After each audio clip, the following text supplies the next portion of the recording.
27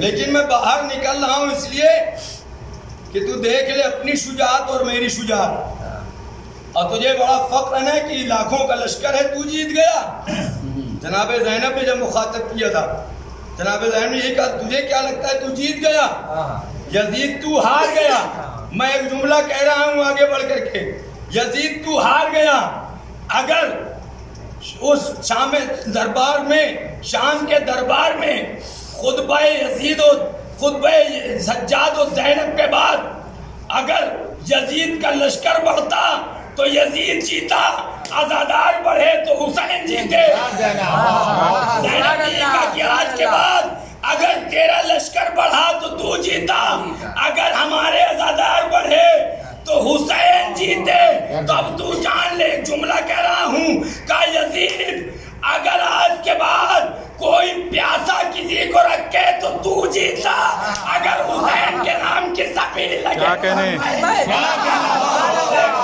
نہیں رہتی۔ بے شک بے شک بے شک۔ زمانہ دیکھے، پیسہ کوئی بڑی بات نہیں ہوتی، پیسے کے بل پہ تخت پہ بیٹھ جانا بڑی بات نہیں ہے، بلکہ قید میں رہ کر کے بھی، جانے کے بعد بھی اپنا کلمہ لوگوں سے پڑھوا لینا یہ بڑی بات ہے۔ بے شک، سبحان اللہ سبحان اللہ۔ کہا دیکھو، دیکھنا اگر ہے کہ جیتا کون ہے، یزید یا حسین، تو دیکھ لینا اگر یزید کے بعد یزید کا بیٹا تخت خلافت پہ بیٹھے تو یزید جیتا، اور اگر حسین کا بیٹا امام بنے تو حسین جیتا۔ سبحان اللہ سبحان اللہ الحمدللہ۔ بے شک سبحان اللہ۔ دیکھ لے زمانہ، یزید کے بعد یزید کا بیٹا تخت پہ بیٹھا نہیں، لیکن حسین کے بعد ان کا بیٹا امام بنا۔ بے شک اور اس عالم میں بھی ہاتھوں میں ہتکڑیاں، پیروں میں بیڑیاں۔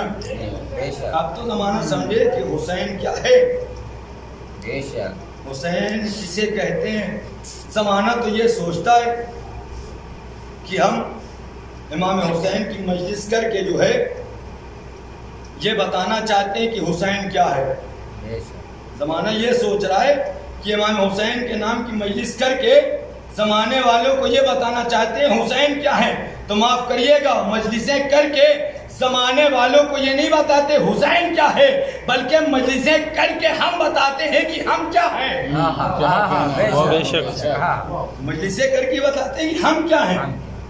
ہم، ہماری حیثیت ہے کہ ہم پہچانوائیں گے امام حسین کو کہ حسین کیا ہے۔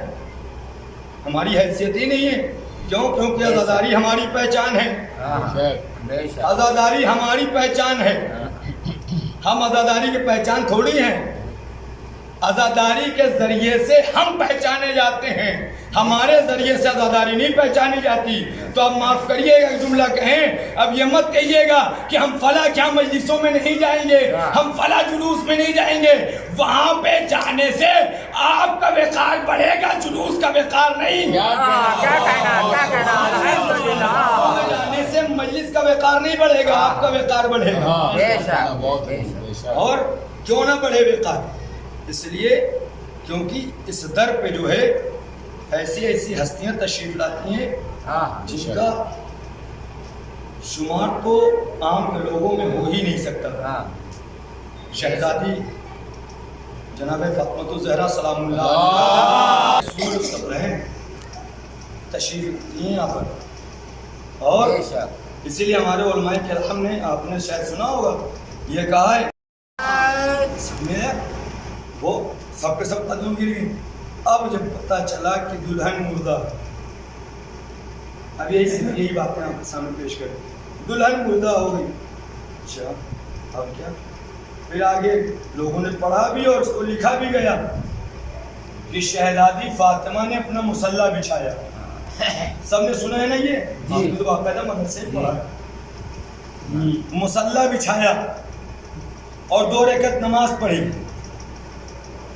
سارے حضرات مجھے انصاف سے بتائیں مصلی کہاں ہوتا ہے؟ مصلی کہاں پہ ہوتا ہے، کہاں پایا جاتا ہے؟ مصلی مسلمان کے گھر ہوتا ہے، یہودی کے گھر نہیں۔ کہاں ہے نہیں مجھے معلوم۔ مصلی کہاں ہوتا ہے؟ مصلی مسلمان کے گھر ہوتا ہے، یہودی کے گھر نہیں۔ تاریخ لکھنے والے نے لکھا بھی کہ شہزادی نے مصلی بچھایا، 2 رکعت نماز پڑھی. شہزادی کسی مسلمان کے گھر تھوڑی گئی تھی, یہودی کے گھر گئی تھی, تو وہاں مصلی کہاں سے آ گیا؟ بتائیں, وہاں مصلی کہاں سے آ گیا؟ اور مصلی جب آ نہیں سکتا تو شہزادی نے بچھایا کیا؟ میں بھی بڑا پریشان, میں نے بھی سوال کر لیا, یہ بتاؤ کہ مصلی آیا کہاں سے؟ اپنے استاد سے میں نے پوچھا, یہ بتائیے مصلی کہاں سے آئے؟ وہ تو یہودی کے گھر گئی تھی, اور یہودی کے گھر میں مصلی کا کوئی کانسیپٹ ہی نہیں ہے, آ ہی نہیں سکتا, کہاں سے آیا؟ تو بتایا بیٹا مصلی کہیں الگ سے نہیں آیا تھا. کہا پھر, جملہ سنیے, کہا پھر کہا شہزادی نے اپنی رضا بچھائی اور رضا بچھا کے اس پہ قدم رکھا, اس کو مصلی بنا دیا. سمجھ میں آیا؟ شہزادی جس پہ قدم رکھ دے وہی مصلی ہوتا ہے. اس فرش اعظم پہ قدم رکھ دے تو فرش اعظم. واہ واہ